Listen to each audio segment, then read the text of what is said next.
Episode 9 of Raise the Bar. We've got Will Howells, the New Jersey Fives here. Thanks for having me. What was it like being on such a winning team in a historic place? I mean, it was an awesome environment. It was great to play in New York City. That was super cool that we were able to play in Central Park. Our whole team, we get along super well. We're all good friends. So it's a very confidence instilling environment, and I think that contributes a lot to our success as a team. Okay, it's a spicy question, but a real one that I've asked a few players. 2 ALs were a team in a men's doubles draw. What seed is she? She would be like a top 10 men's player, like top 4 seed probably, 2 ALs. You can see some ownership, some teams that have like a very invested, involved ownership group that the players are a lot more confident, but also just they want it more. You should give a shout out Al, Adam, Yes. JJ. No, okay, we get DC team, you guys are awesome. Love you guys. Yeah. Life-changing win and moment on Sunday. I was in front of Dekel, but I proposed to Carolyn on championship court. Pickleball and MLP specifically have meant so much to us. It's kind of our world, our life. And she said yes, right? And she said yes. Okay. Well, at first she said, gosh, you're so stupid. Then she was overcome with positive, loving emotion. She said yes. Couldn't have drawn it up any better. It was unique. You know, I was scared to do it a little bit, but when I thought about we used to live in New York, we met in New York, still riding the high of that. Glad she said yes. Oh. Ow!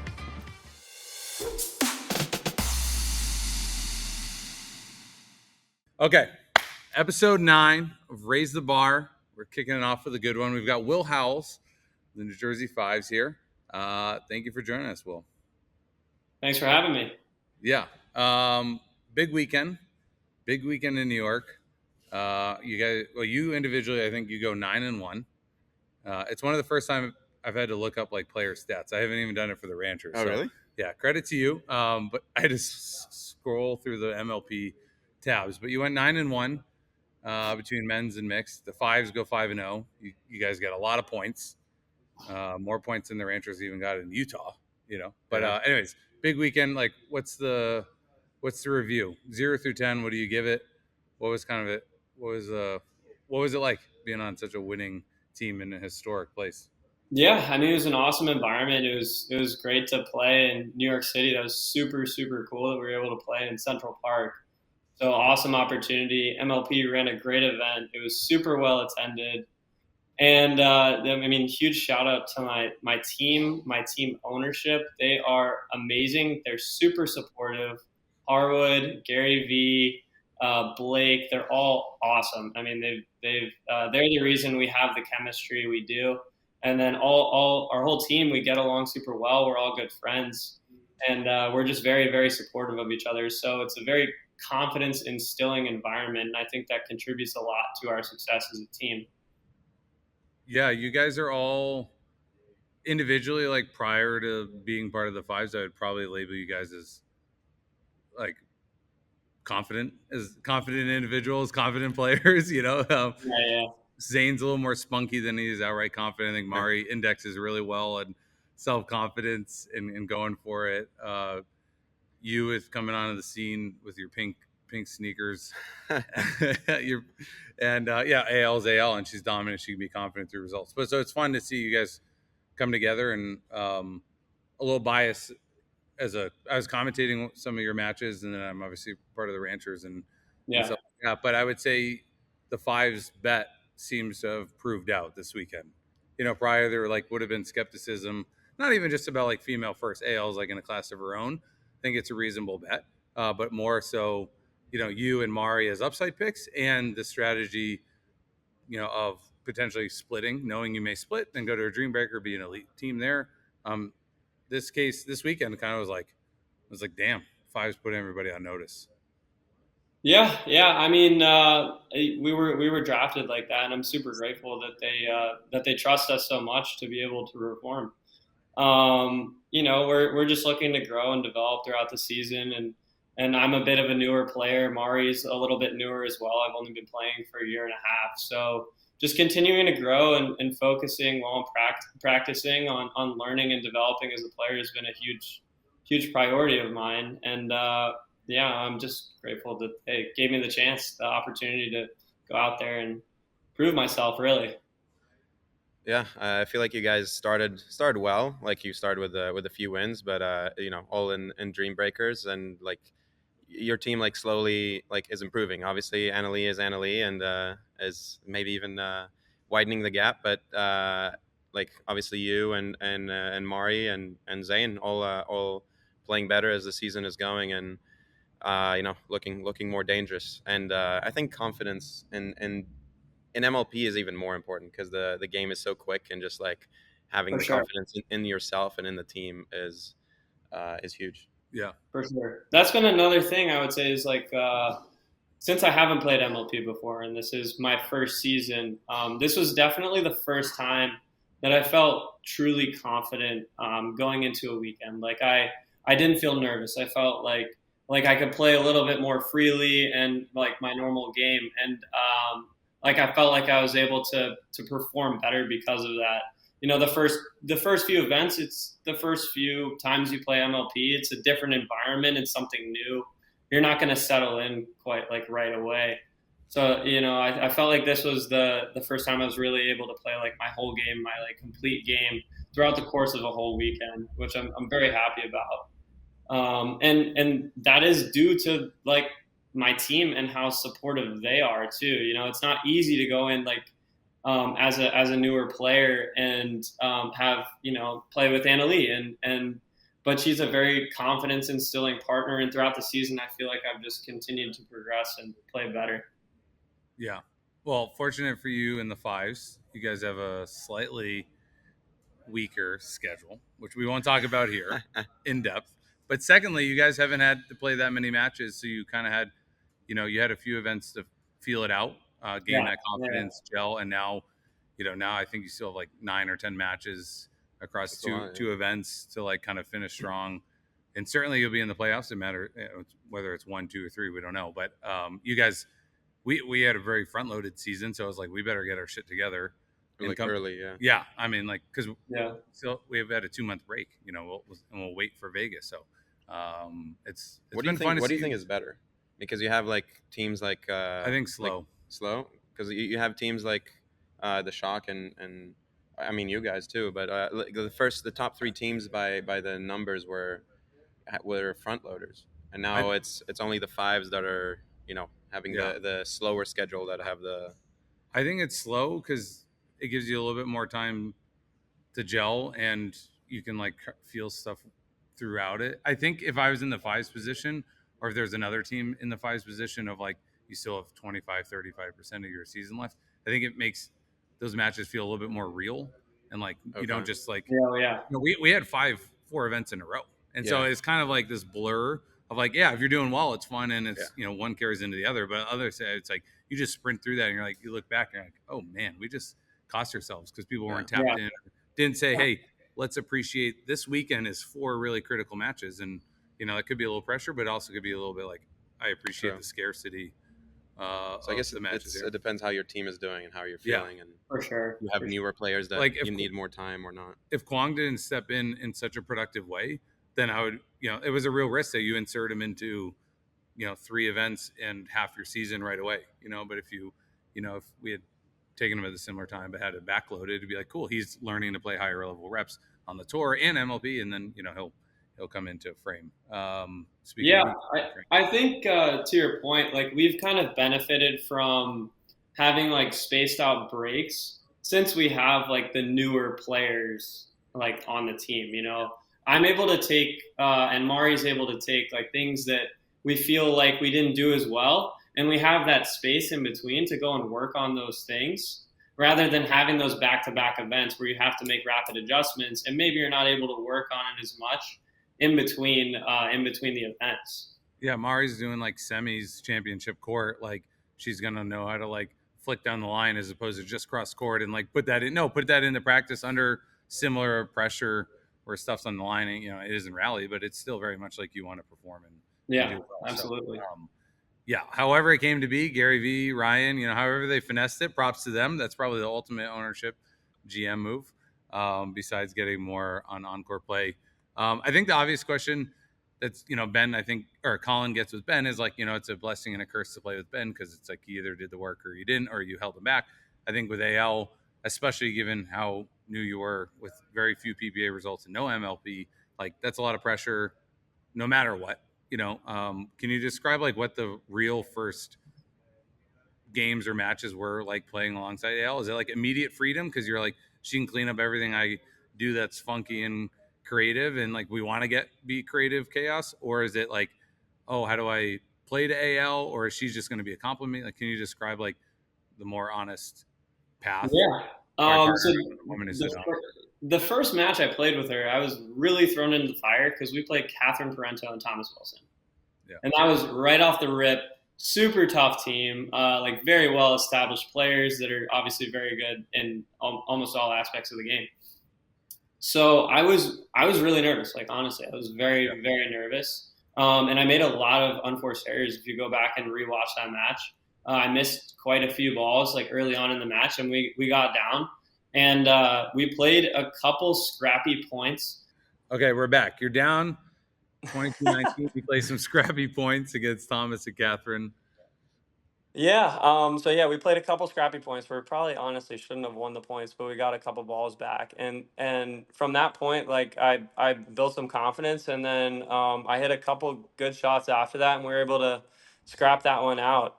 And credit to Anna Lee, she's an incredible teammate, an incredible partner, and leader. She was always supportive throughout it all, and even when I'm new, it's my first match, I'm making errors, and we're in a tough spot. So power to her, and I'm super grateful for her support there. But yeah, we were able to scrap it out, and then through there, I've felt pretty confident playing with her throughout the season, even when we lost a couple. She's always been super supportive. Yeah, that's cool. Okay, a spicy question, but a real one that I've asked a few players in the past 6-12 months, and I think we may get a different answer given how the fives are humming. But if two ALs were a team in a men's doubles draw, what seed is she? What seed are they? Gosh, I mean, whenever people ask me if she would beat me, I honestly say like I think she would. That's why I asked Gabe that at Beer City. I was like, "What two ALs beat what high level men's team?" And he was like, "Two of me. Two ALs beat two of me." And he wasn't. He was like pretty not joking in that regard. Some people were like, "Oh, she'd be 35th." 35th, and it's like I don't know. No way. I want to hear from you. Yeah, I know. Yeah, I think she would be like a top 10 men's player, like top 4 seed probably, 2 ALs. Okay. All right. Personally, Okay, cool. yeah. It's funny hearing all The thing is like she hits the ball so hard. Like she hits it as hard as a guy, and she's always in the right position, and she makes very few errors. Yeah, she reads the game very well.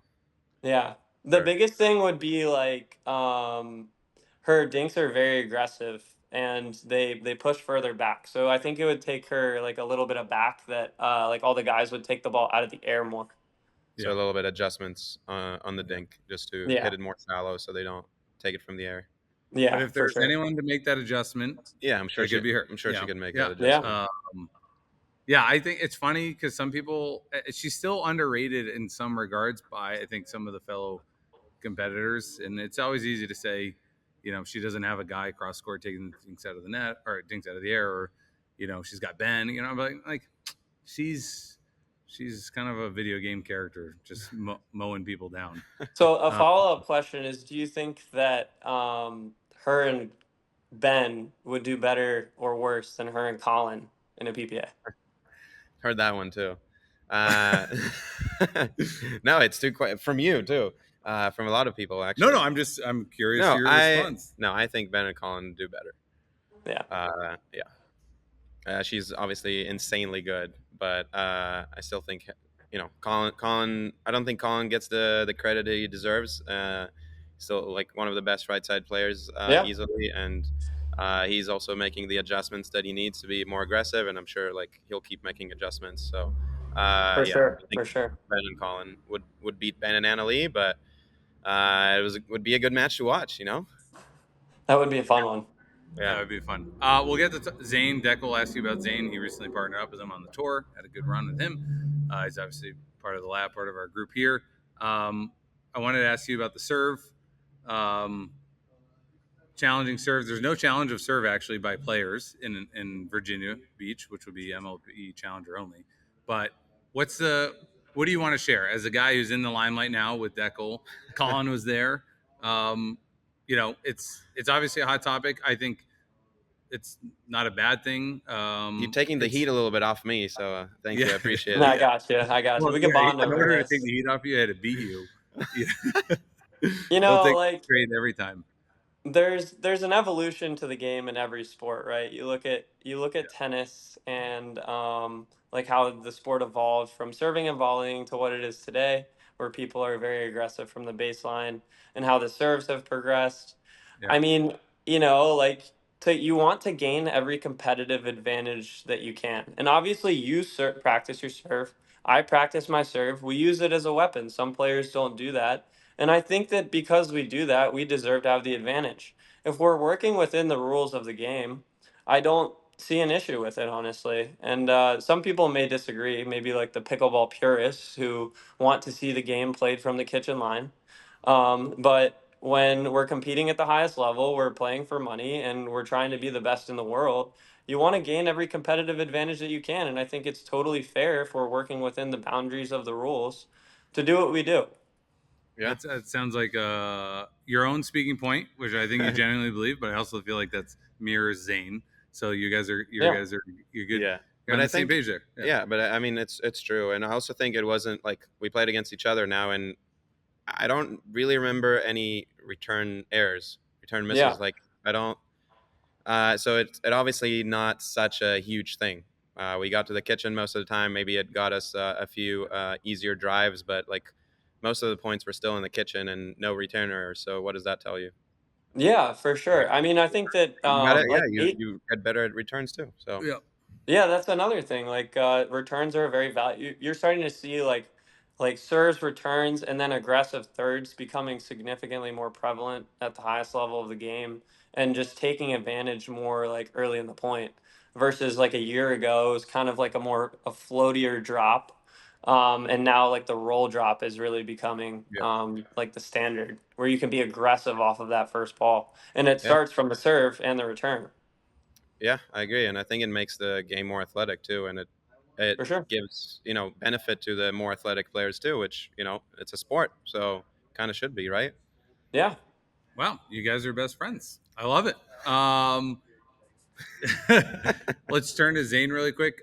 Zane is often lauded as a good teammate. I think he's been around the game a lot. Obviously, he's an MLP GOAT.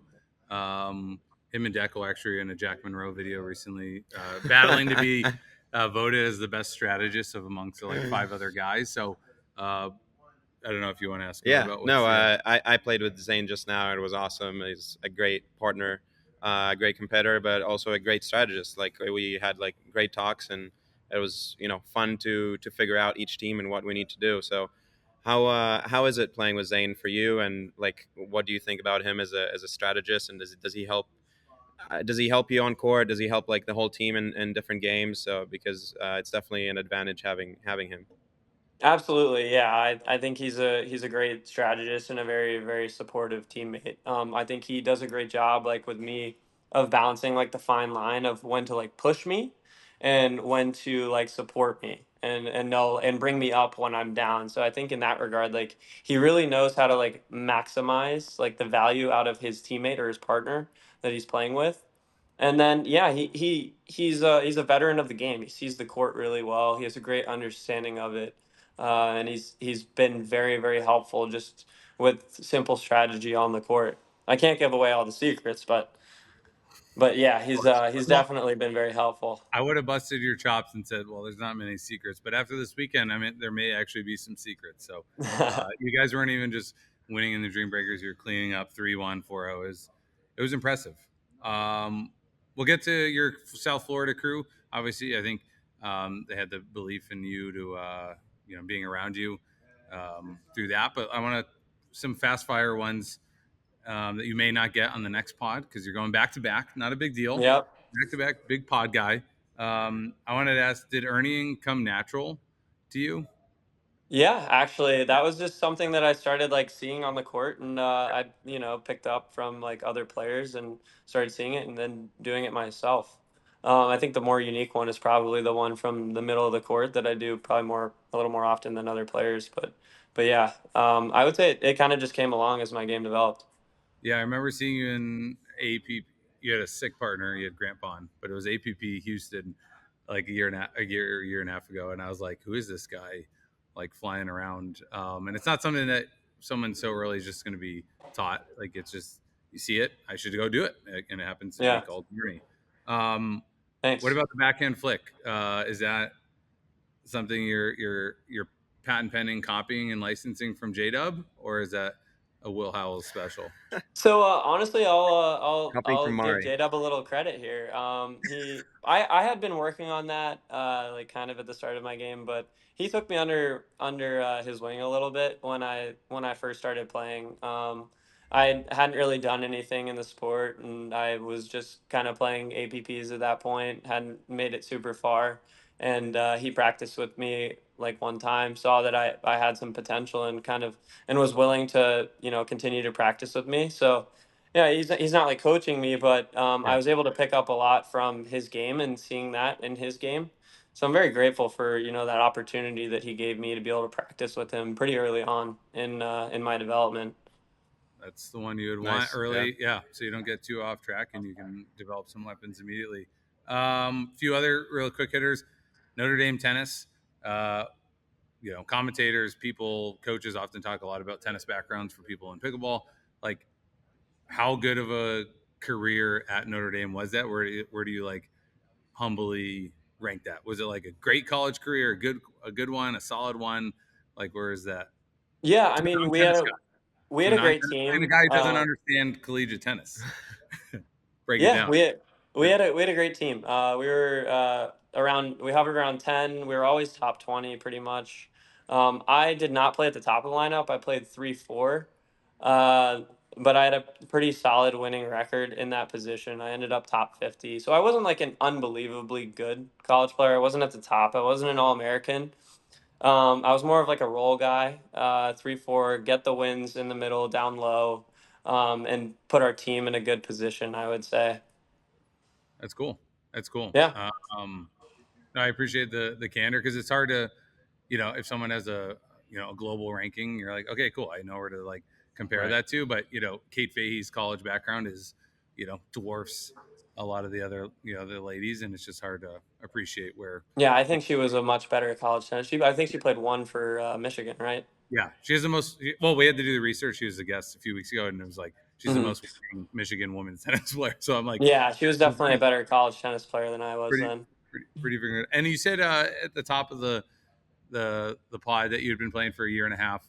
Is that true? Are we condensing that 2 years or 2.5 years casually into a year and a half, or is like you really picked up a paddle with Ernest a year and a half ago? So I'll give you like Don't make our the listeners feel too honest bad truth. about their development through the amateur ranks.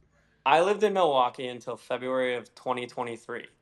Um, when I was in Milwaukee, I visited maybe in like the summer of 2022 and played for like 5 days when I was back home. Then I Yeah. went back to Milwaukee, did not play again, moved back to Florida in February of 2023.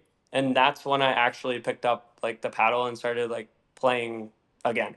So I played for 5 days before that, if you That's count fine. that, but I Okay, wasn't.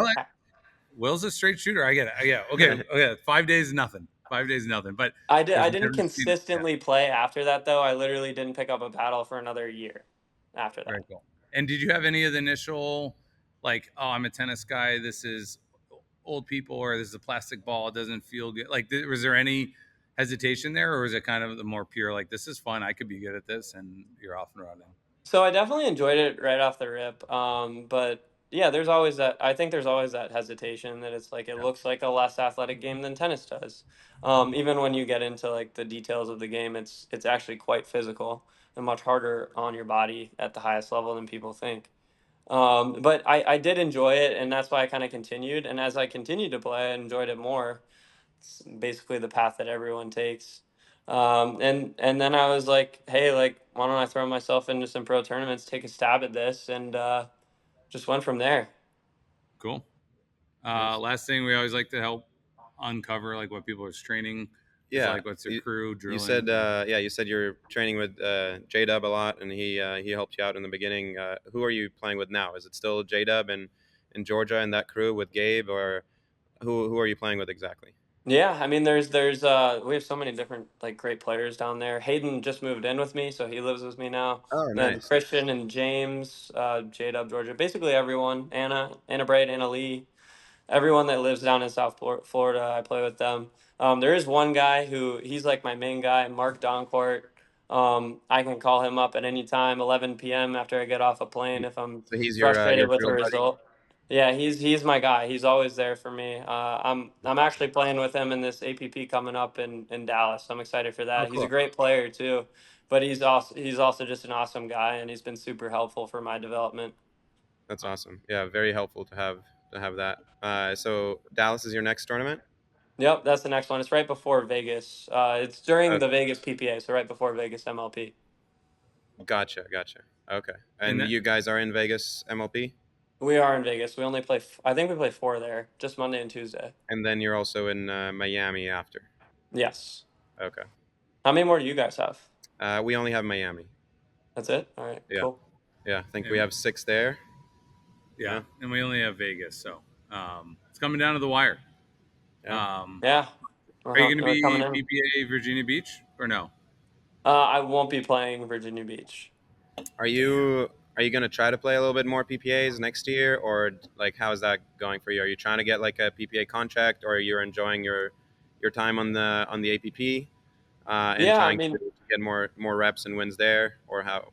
What are the if it thoughts? were to come about and make sense, I'd love to, play PPAs as well as APPs. But right now, it's just it's tougher financially because I have to pay entry fees, and a lot of Yeah. times I put into qualities just because of how they have it set up with Right. with the like the signed contracted players getting in. But yeah, I mean, I definitely enjoy playing on both tours and the players on both tours, and really loving MLP and the environment that it creates. Yeah.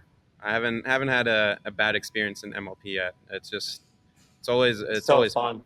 and especially with like if you have a good team and team owners that take care of you, and Yeah.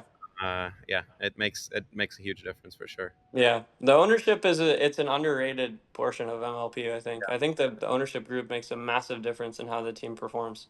Yeah, you can see some ownership, some teams that have like a very invested, involved ownership group, that the players are a lot more confident, but also just they want it more. They want to do it for their team. They want to do it for their teammates and owners. So it's just there's better energy on the bench.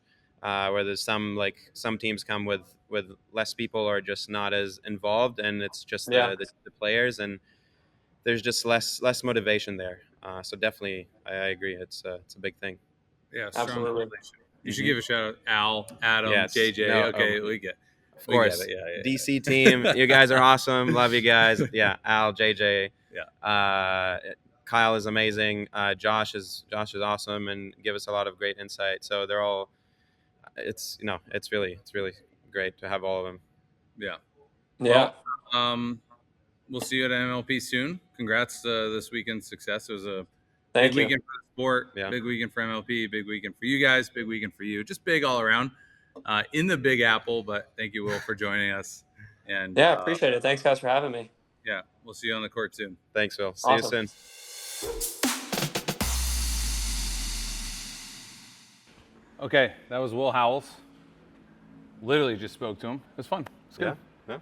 They definitely had a great weekend. He's very well spoken. I think on-court energy is a little different, similar to Christian. It can be a little spunky, a little feisty, but it's fun. Everybody's got some different lives. You have a roar. I've never heard you roar here. Do you want me to roar here? No, not unless it's worth it. But we're back.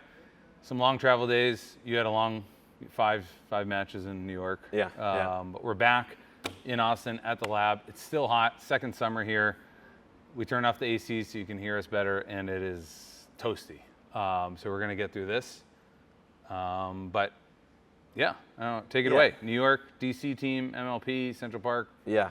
No, it was, first of all, it was an awesome week there. Being in Manhattan, like right next to Central Park, and being able to walk to the courts and just walk to anything Manhattan's awesome. When we talk about walking to the courts, though, Yeah. it was literally like most of the hotels were 10 minutes away. Yeah. And you couldn't Uber to the park because it was like in the park. And so you just literally walk with your Yola or your Selkirk bag, like by like Upper West Side wealthy people or like kids with playing T-ball. Anyone. And you're just like walking by and then you like show up to the courts. It was like a movie thing. It felt like a movie.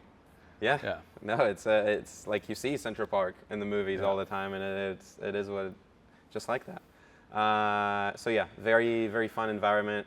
Obviously, a million restaurants you can go to, and lots of things to do. We went to a few good ones, and yeah, I mean, we started the week with go ahead. We went to Souvlaki. I mean, there's like 15,000 New York restaurants. I used to live there, so it's not like you have to make this the one. But we went to Great Greek Food with Viv Glosman and Josh and Carolyn. We went to Souvlaki, which is Greek. You went to Dumplings late night. I went to Dumplings like 4 times. I'm a little addicted at the moment to dumplings. Yeah, we caught him leaving the hotel at 10 p.m. late night to try to go to the club. Turns out he said he needed toothpaste. Yeah, so either this or that. You big club guy. What was your favorite? Do you have any good bagels or pizza? Yeah, I went to a really good bagel place like 2 or 3 times. I didn't have any pizza, but yeah. Weird, dude. As a really good cafe next to the hotel, we went for breakfast a few times. Cool. But no, as soon as we got there, like getting to see the courts in Central Park, it's like, wow. Like just the view from the court, it's amazing. It's mind-blowing. Honestly, when I'm playing, really didn't notice anything. Not like barely like I noticed the crowd, just like the crowd energy and stuff, but not like the actual people there and what's going on. But like, so same, didn't like really see the skyscrapers and all of that. But once you're like, maybe like you were done with your game and you're like on a timeout and you look aside and you're like, oh wait, I'm in Central Park. Yeah. It's just really cool. The crowd was amazing. The crowd, especially on the weekend, but every day, honestly. Yeah. We played Thursday through Sunday. Every match we played the crowd was awesome. And our team, like the DC team, like some of our ownership and Adam are from New York. Yeah. So they brought a lot of people, and it felt like a home crowd for us in each match. Even against New York, against New Jersey, we always felt the crowd kind of in our favor, which was amazing. So thank you guys. That was awesome.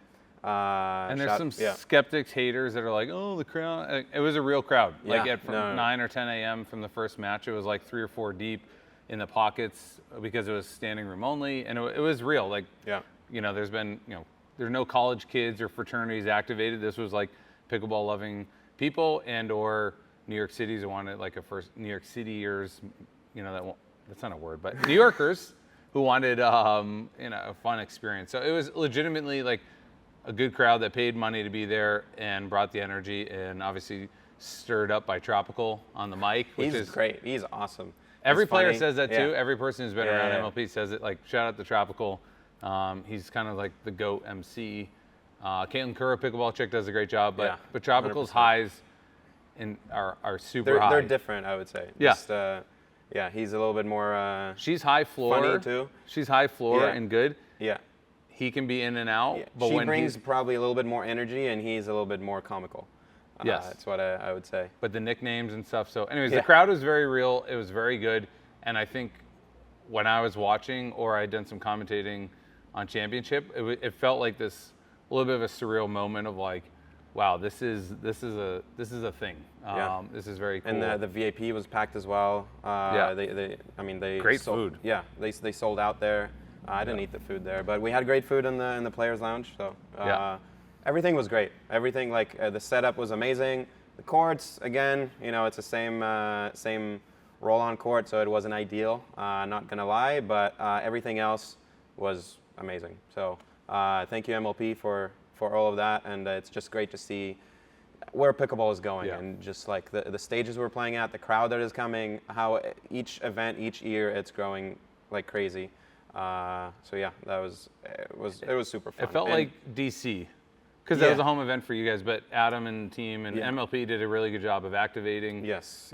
And I think I had not joked on my story that I was like, is MLP back? Because that was like the first time in 6 months or many events where we had OG kind of MLP energy, where where the crowd was engaged, it was raucous, it was fun. So this Yeah. one was very similar, but in a little bit more of a prestigious, unique spot. I do think in terms of like OG MLP, like that, I kind of like the fact that in Grand Rapids you have like one winner, or you kind of like have a Yes. final and like I was going to ask you somewhere to go to.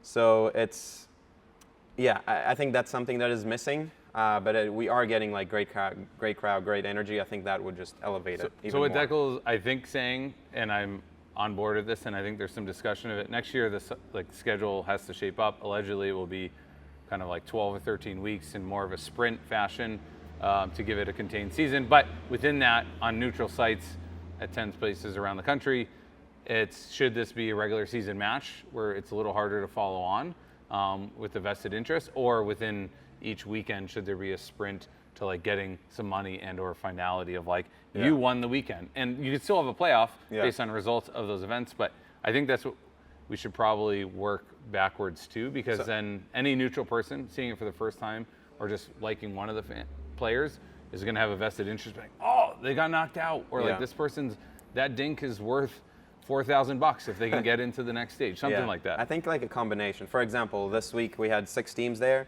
and each played each other. So we all played all the other 5 teams. So at the end, the top 2 teams, I would put them to play against each other in some sort of final, and then they can win extra money, maybe an extra point or 2, because it's, you know, maybe not as fair because they're playing another match, so don't do it too many points, but something extra for doing well, something extra for the players, something extra for the team, and just something extra for the fans to cheer and just to kind of know the late matches also mean a lot. I think it'll add to it. We'll get to DC's results real quick. Okay.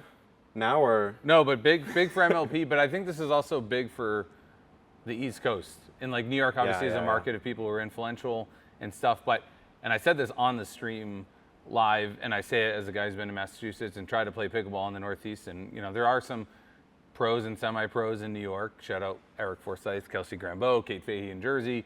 You know, all those. But East Coast pickle is very much behind, you know, Ohio, Utah, Austin, Dallas, South Florida, you know, SoCal, like, you know, those prime markets of pros, but also just amateurs. And so East Coast, because of court stuff, culture, whatever, just is behind. And I think it was really important for people to firsthand see, obviously, the player that they know or like, but more importantly, just see hours and hours of high, consistent, athletic, skillful play. And once you've been exposed to that, it's always a conversion event to be like, holy crap, like that is tough to do. I don't necessarily think I could do that, or I want to learn to do that. Like all that is so big thing for the East Coast, I think, to be exposed to high level pickle. And obviously PPA and APP have been there. But I think this was a little bit more of an exposure event because there's very good pickle wherever you came in on whatever day. Yeah, for sure.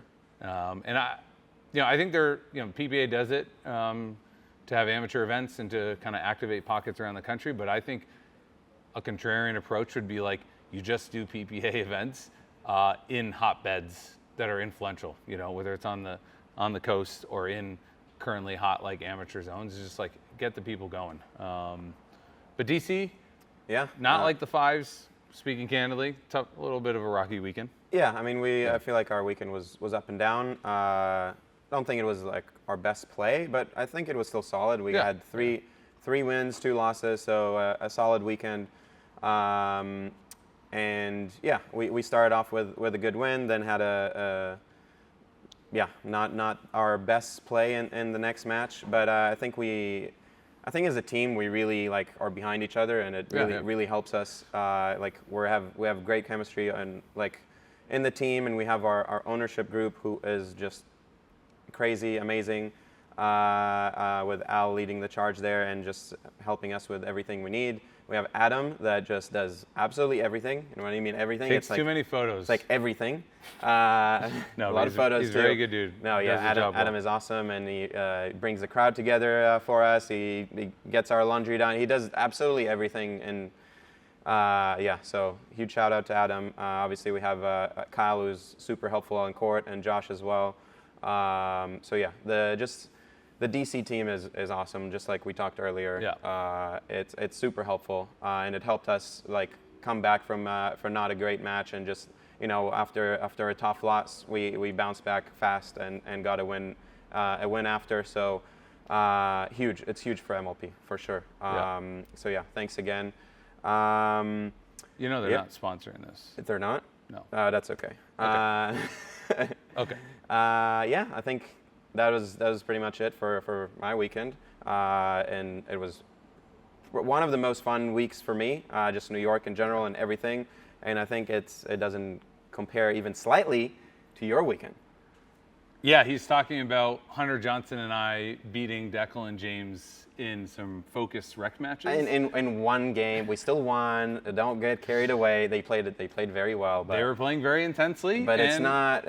Sure, let's say got it. That was a small win. The big win. That was a huge win, by the way. You played. That's the best I've seen you play, to be honest. No, you like improved a lot, and that is definitely the best I've seen you play, and that was impressive. And then I appreciate it. Yeah. I appreciate it. We also had Pablo Tejas betting against me. He's betting on Rafa and I Blaine. bet on you guys, and the first game you kind of let me down. You guys didn't bring the same intensity. We thought it was a best of 3. Oh, gotcha. But then you fought back, and I appreciate that. Yeah. And Some serious. I mean, there weren't much rec matches because there weren't many practice courts, and they've been playing a lot. But anyways, there was some fun side court antics going on. But that was a nice little win. Another little win was commentating with my girlfriend Carolyn together for the first time. She's been doing her own matches with some of the players, which is cool, but we got the team up on Sunday to do that on Grandstand. And we got to watch and commentate our friend Coach Carlos of the Slice. Slice had a very good weekend. They're having a very good season. So shout out to them. And then, big win, life-changing win and moment on Sunday. A little stressful logistically to get it to happen, but it was in front of Dekel. A lot of other people who I largely didn't know, and a few friends, but I proposed to Carolyn on Championship Court. Turns out it was also on the stream and national television, but more importantly, I just wanted to do it in a fun way. Pickleball and MLP specifically have meant so much to us. It's kind of our world, our lives. she said yes, right? And she said yes. Okay. Well, at first she said, Gosh, you're so stupid. and then she was overcome with positive, loving emotion. She said yes. Kissed her, whisked her off the court. We had a lot of fun. And then you got to playing. You and James got to be playing men's right after. So it was a fun, couldn't have drawn it up any better. It was unique. I was scared to do it a little bit. She doesn't love the limelight all that much. But when I thought about, we used to live in New York, we met in New York, it's MLP in New York, Central Park, it's beautiful. I was like, I would live with regret not doing it there. Could you imagine just going down a walking path in Central Park and doing it versus like on court? But so that was really cool. Still riding the high of that. Glad she said yes. That's by far the biggest win of the weekend for anybody. Yeah, huge. Shout out to Carolyn. But we had a great time in New York. Even before that, it just felt magical. The weather, the venue, we've talked about it. But anyways, it was really great. Capped off with kind of a life-changing moment. But tropical. Kai, who helps produce this podcast and some of Dekel's media, created some amazing photos and reel from that moment. And I think the funniest thing, not to indulge in it, but there's some photos of it happening, frame by frame. And then you see some of the players on the Fives bench who are in the background. Yeah, they're like reacting to it. Yeah. Like at first Ryan Harwood's like tipped off from tropical and he's confused, and then he's like, oh yeah. And then like Lee understands what's going on and she's like, oh, and she taps AL and AL's like, what? And then she starts kind of emotionally like tearing up, like she's almost like a boomer romantic. So it was just a scene. And then you have James that just didn't realize James what was literally going on the other side of the shot. James was like James was locked. James was ready, and you were interfering with his. He's like, what the fuck is this guy doing? So anyways, Ranchers weren't there. We'll be in Vegas. We have 5 matches to cap off the season. Excited for that. A little nervous. Like the playoff race is shaping up. It's coming down to the wire. And we didn't talk about it last time, but we should. As it stands now, and everything within MLP and Pro Pickleball is workable, shapeable. You never know what's going to happen. But as it stands now, the playoffs for Premier, the top 6 teams by points will get into the playoffs. The first and second teams get a bye, so they missed the quarterfinals. Semifinal, yeah. And then the third place team gets to pick who they want to play Yeah, you heard it right. The third place team gets to pick that is huge. who they want to play. So it could be injuries. It could be your win-loss record. It could be vibes. It could be like, hey, we want to pick you even though you're the 5th or the 4th place. We're going to play you. I feel like that's not fair for the 4th or 5th place. No, they're like, what do we do? Like we're not dead last. But they get to pick. Yeah. And going into that match, which is the best of 3, which presumably you play all 4 matches and you try to like win that one match overall, then you have to win another match to be 2 of 3. Thank you, Ryan. Duh. But you also get all of the decisions that go into the match. So you can say we're going to react to mixed, we're going to go women first, and we're going to serve, and all that stuff. So you get real home court advantage. So right now, you want to get first and second, obviously, but it's a real fight for third. Yeah. And it is overwhelmingly advantageous to be in the third slot. So the Ranchers are very much in there, but we got to perform. We got to show up.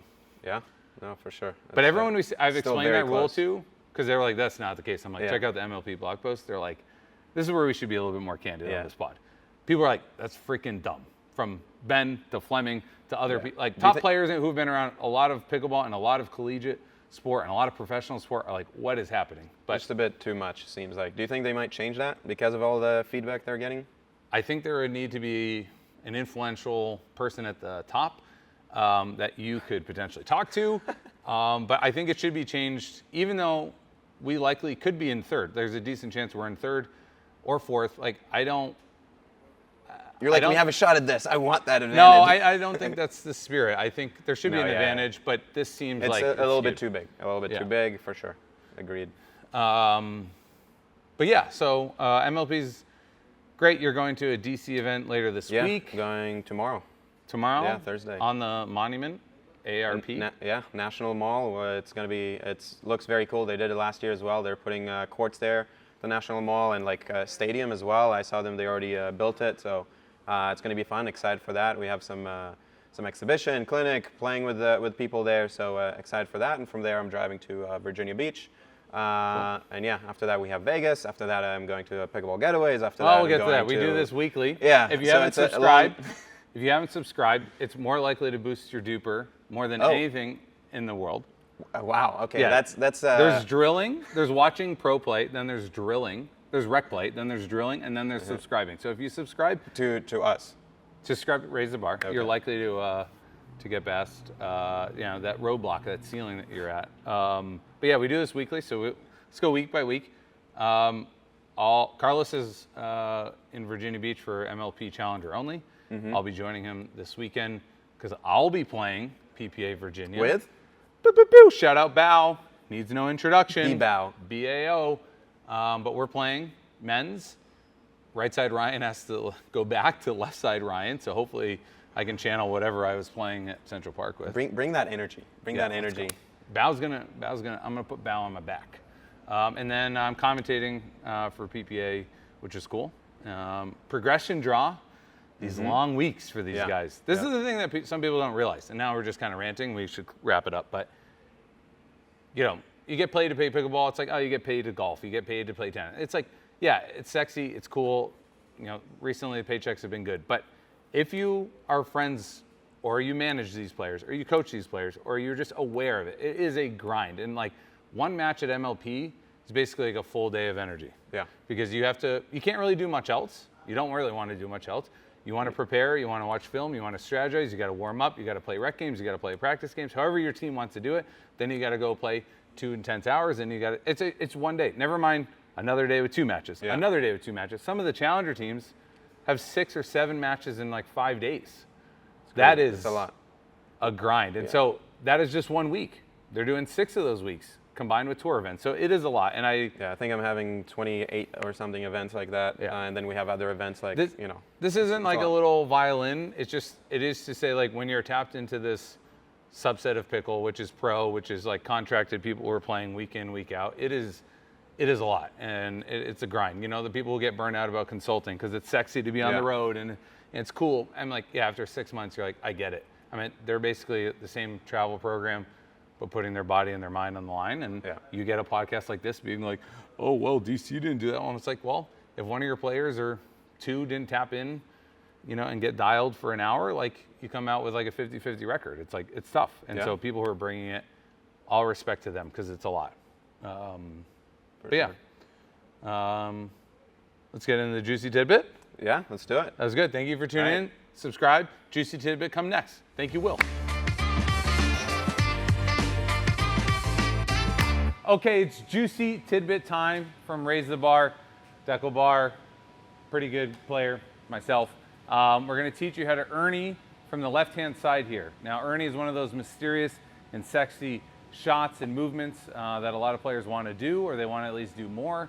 We're going to teach you when to do it, so recognizing what patterns and situations you should do it or could do it, and then 2, obviously, how to time that and execute it because it's not just to be able to see it, you need to kind of accompany that with movement and a shot. But before we get into that and teaching you actually how to be a better player and create more pressure, we want to do a giveaway. This is a YOLA giveaway, and so you're going to get a paddle of your choice. But on this Instagram reel, for learning how to Erne, you need to tag the person you're going to Erne next. In your rec or your league night, tag the person who you're going to Erne next in the comments below. You have to be following Raise the Bar PB on IG, but do it on this Erne Juicy Tidbit reel, and you could have a YOLA paddle of choice shipped out to you wherever you are in the country. So let's get into it. So the Erne, we're going to do it from the left-hand side. You can do it from the right-hand side. You can do it, as a lefty or righty, but we're going to assume you're a righty from the left-hand side. Dekel does it quite a bit.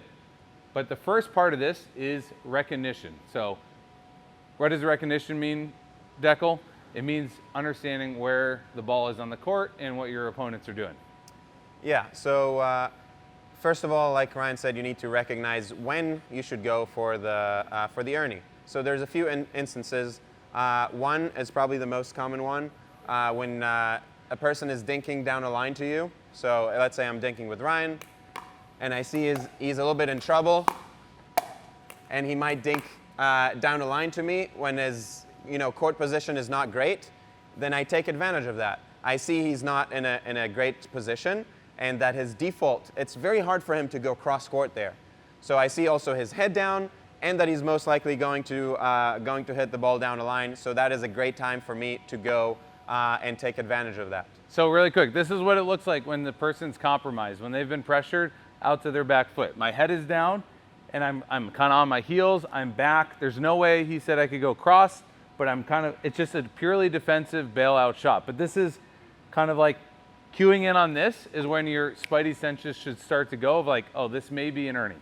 Yes, and even if your opponent does manage to get the ball into the middle, and you're going for the Erne, your partner got you covered. So you're all good. You have time to get back. So definitely worth trying and putting that pressure. And also just the fact that your opponent knows that you have this move and you might do it, it will cause them some misses. They might try to go for a cross-court shot that they're not very comfortable with, or they'll try to get the ball really low over the net and might miss in the net. So the pressure itself will get you a lot of points. Timeout, Dekel. This point can't be understated. Whether you execute the Erne or not, and this is for all levels, even some of the women in pro, just showing that you want to Erne or that you can Erne is that pressure. It's that visual and mental pressure that you can apply. And the earlier you do it, the more it pays dividends all throughout your game and your match. And so if I know if I'm getting this ball in this situation, but he or she has shown to potentially Erne me, it really changes up kind of the mental gymnastics for where I can go with a certain shot that's pretty ordinary. And so just having that kind of like confidence to try to do this, you know how it feels on the receiving end. You know when someone tries to do that to you, it kind of closes down an alley. And so again, the shot, we obviously want you to hit a winner and we want you to win the point outright, but all along that you can help kind of create this simmering energy and pressure just by trying to do this and incorporate it. So the goal this week is to 1, tag the person you're going to Erne, but 2 is to try this. And even if you look clumsy or whatever, just try it because you know you've been on the receiving end and it really does get in the mind. Yes. So second situation. Second situation is it's similar, a little different though. When let's say I'm dinking with Ryan here, and he has a ball from the middle-ish, and I see his forehand I can see his paddle that he might go to this area, and I can jump and take advantage of that, right? I can cover that and win the point that way. A lot of people like to hit that forehand from here to the backhand side, and this will, again, prevent them from doing that if you don't want to, or you can win the point that way. So that's a great situation to do it at. I don't see enough people do it, and those who do gain a lot of points. Let's show them one more time. Yeah. Just we're dinking. Ryan has a ball in the middle. There we go. Again, my head's down. I feel like I'm on a one-track situation. I feel like I'm doing a good job by not attacking it, by just trying to dink it, continue the point, but I'm just putting it into a potentially bad spot for someone who wants to have that confidence in execution. Yes. So the next thing, yeah. Oh, you have another situation that's very similar is if I'm heads down from this left side or middle of the court and I'm dropping to that same corner. So it's obviously a more elevated shot. It's a drop versus a dink, but it's that similar thing of like, I'm just trying to get to the kitchen. I'm trying to get my partner in. I'm kind of locked and loaded back out to that left side corner. It's a very similar thing, but play with it. The easier one to cue in is on the dink, but if someone's kind of floating those drops and they're always going cross court, look for that. Yeah.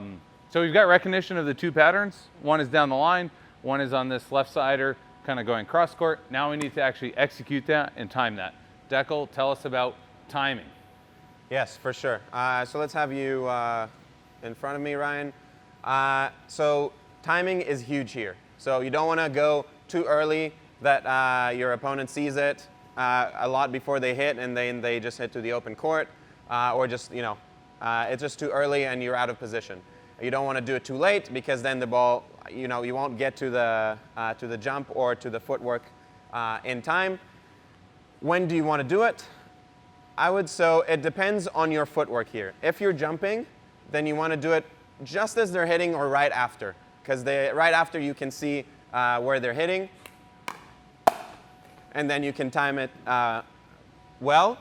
But if you're doing it, there's another way to do it, which is going around the kitchen and not through it, which is also a great situation. We have some of the best players in the world doing that, like Andre Daescu and others, that they go kind of more around the kitchen with different footwork and a little bit. So then you go a little bit earlier. So then I would say I'm going, as soon as I see Ryan with his head down and he's about to hit the ball, then I'm going. Because it's likely that he's going there. He's, like we said, he's not in the great position. And then if he goes, middle or cross court, my partner can help me out. So, sorry, I'll hit you the ball and then. Oh. So a little bit before, see Ryan's head is down. It's hard for him to see me go. And again, I'm not doing it that early that he sees me like well before he's hitting. He's concentrating on the ball he's about to hit in his bad position, and he's still hitting the ball most likely to that area, especially if he didn't see me. So just before he's hitting the ball, I'm going. Heads down, Ernie's up. Yes, for sure. Yeah. Same thing when it's from the middle. I can go a little bit. If I'm jumping this way, I can do it right after you hit. But I can also do it right before he's hitting if I'm doing it in a little bit, if I'm going more around the kitchen. So, like that. Timing is hard to learn. I would say that's, I don't know if hard to learn, but that is the most tricky thing about the Erne. The timing and the recognition.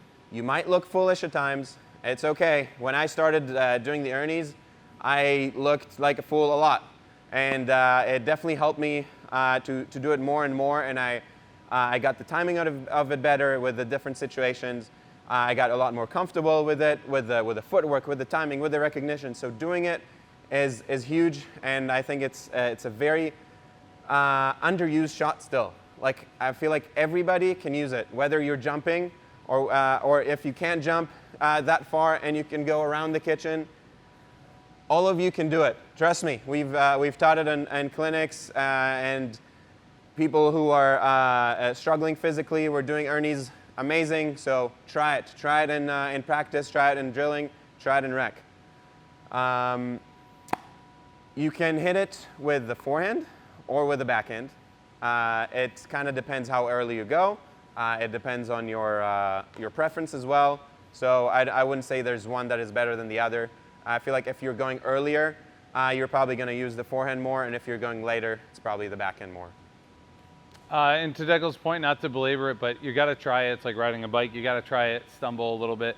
But we're all playing. We're playing every day. So try it in rec, try it in league night. Just try it. Try it with some friends. You know, do it in a way that gets the kind of the gears moving and allows you to start seeing that shot. And you don't have to execute on every time, but just at least start seeing it. That heads down, kind of like committed to one spot.